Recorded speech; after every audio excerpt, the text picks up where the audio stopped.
दिल्ली के मुख्यमंत्री अरविंद केजरीवाल ने कोरोना के खिलाफ जो मुहिम चलाई है उसकी चर्चा सिर्फ हिंदुस्तान में ही नहीं बल्कि विश्व में हो रही है। हमारा होम आइसोलेशन का निर्णय से भी लोगों का इलाज किया गया।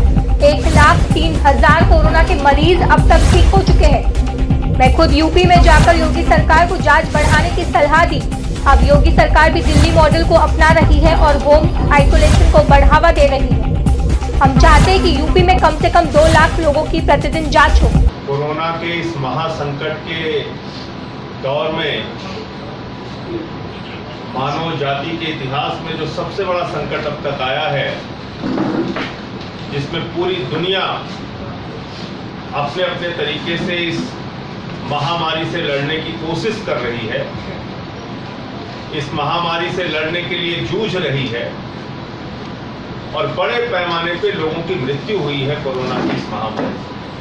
कोरोना की इस महामारी से लड़ने के लिए जो अभियान चलाया, दिन रात जो मेहनत की, उनके साथ मिलकर दिल्ली के कोरोना योद्धाओं ने, डॉक्टर्स ने, नर्सेज ने, सफाई कर्मचारियों ने, दिल्ली पुलिस के जवानों ने जिस प्रकार से दिन रात मेहनत की, आज दिल्ली में कोरोना से लड़ने में जो सफलता केजरीवाल जी को मिली है, दिल्ली सरकार को मिली है, उसकी चर्चा पूरे हिंदुस्तान में ही नहीं बल्कि दुनिया के दूसरे हिस्सों में भी हो रही है। और यही कारण है कि जो तरीके केजरीवाल सरकार ने पहले दिन से अपनाए, होम आइसोलेशन का तरीका, उस वक्त हमारी आलोचना की गई, निंदा की गई कि नहीं साहब, हॉस्पिटल में ही रखना जरूरी है।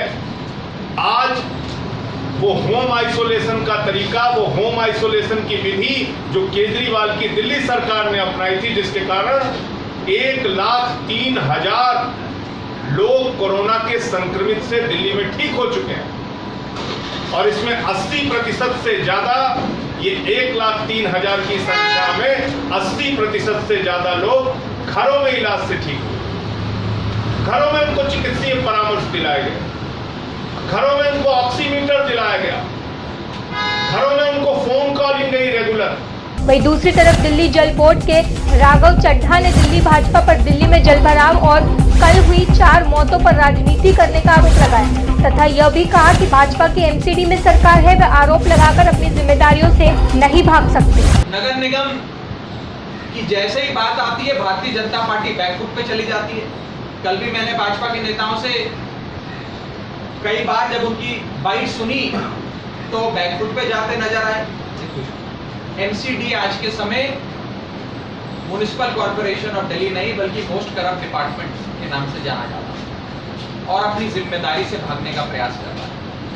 मैं भारतीय जनता पार्टी के नगर निगम को आईना नहीं दिखा रहा, केवल इतना कहने का प्रयास कर रहा हूं कि अगर राजनीति करेंगे तो राजनीतिक बयान हम आपसे अच्छे दे सकते हैं। हमारे पास सच है, फैक्ट्स हैं और सत्य का साथ है, तो हमारी बात में ज्यादा वजन है। लेकिन क्योंकि ये एक ऐसी महामारी, एक ऐसा काल है जिसमें सबको साथ मिलकर जनता की सेवा करनी है, हम आपसे अनुरोध करते हैं कि जिस युद्ध स्तर पे दिल्ली सरकार अपने नाले नालियों की साफ सफाई करा रहा है, उसी तरीके से आप भी अपने नाले नालियों की साफ सफाई कराइए। दिल्ली में जल भराव की स्थिति उत्पन्न नहीं होनी चाहिए। जो दृश्य हमने देखे वो नहीं उत्पन्न होंगे, तो हम उम्मीद करते हैं कि भाजपा इस चीज से सीख लेते हुए अपनी जिम्मेदारी अवश्य संभालेगी। राघव, सवाल ये है कि आप देख रहे हैं सक्षम न्यूज इंडिया, सबसे पहले सबसे तेज।